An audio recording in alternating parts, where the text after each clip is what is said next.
Bonjour à tous. La canonisation à Rome de Pier Giorgio Frassati et Carlo Acutis, l'ordination du nouvel évêque de Mende et le jubilé national des personnes consacrées à Paris, c'est aujourd'hui dans SIC la sélection de l'info catholique.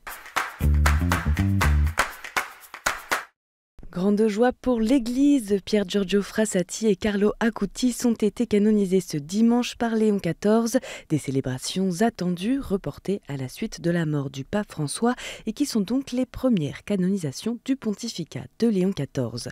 Près de 80 000 participants venus du monde entier, parmi lesquels la nièce de Pier Giorgio Frassati et les parents, frères et sœurs de Carlo Acutis étaient rassemblés place Saint-Pierre pour vivre cet événement.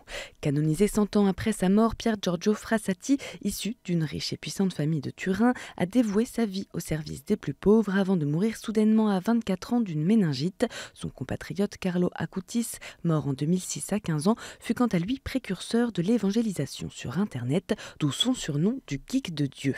Dans son homélie, Léon XIV a rappelé la simplicité avec laquelle ces deux saints cultivaient leur amour pour Dieu et le plaçaient au centre de leurs actions. I santi Pier Giorgio Frassati e Carlo Acutis sono un invito rivolto a tutti noi, soprattutto ai giovani, a non sciupare la vita, ma a orientarla verso l'alto e a farne un capolavoro. À l'issue de la célébration, c'est une foule dans l'action de grâce que le pape a longuement pris le temps de venir bénir et saluer en papa mobile. Et 48 heures plus tôt, le pape avait inauguré vendredi à Castel Gandolfo le Borgo Laudato Si, un vaste domaine écologique voulu par son prédécesseur François. Situé sur les terres de villégiature des papes, ce lieu entend conjuguer nature, spiritualité et engagement social sur 55 hectares de jardins et de terres agricoles. Dans son discours, le pape a soutenu que chaque créature a un rôle important, exhorté à protéger le vivant et insisté sur notre place de créature parmi les créatures et non des créateurs. Ce dimanche, le diocèse de Mende dans l'Osaire a officiellement accueilli son nouvel évêque, Monseigneur Jean Pelletier. La messe d'ordination épiscopale a été célébrée en la cathédrale Notre-Dame et Saint-Privat, présidée par l'archevêque de Montpellier, Monseigneur Norbert Turini.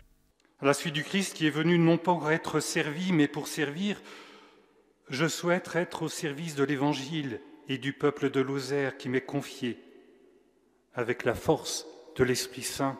Lors de la cérémonie, le nouvel évêque a également nommé vicaire général le père Christian Michel, qui assurait l'administration du diocèse depuis le départ de Monseigneur Benoît Bertrand.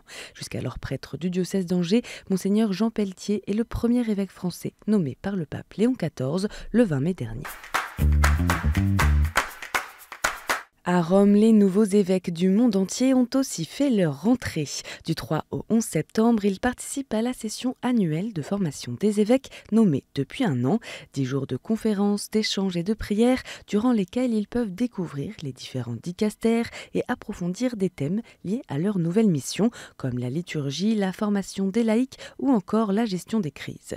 Et cette année, parmi les 192 nouveaux évêques venus des 5 continents, la session a accueilli 4 Français, Monseigneur Étienne Guillet, évêque de Saint-Denis, Monseigneur Franck Javary, évêque de Châlons en Champagne, Monseigneur François Gourdon, évêque de Saint-Dié et Monseigneur Éric Bidot, évêque de Tulle.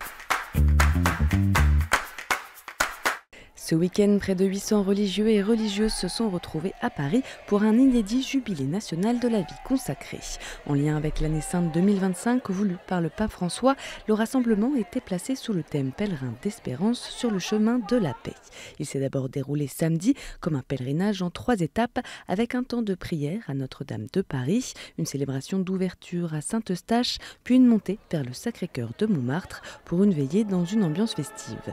Le lendemain, après la célébration de l'Office des Laudes, les participants ont rejoint Saint-Sulpice pour une célébration eucharistique jubilaire, un événement spirituel et fraternel cherchant à donner une visibilité nouvelle à la vie consacrée en France.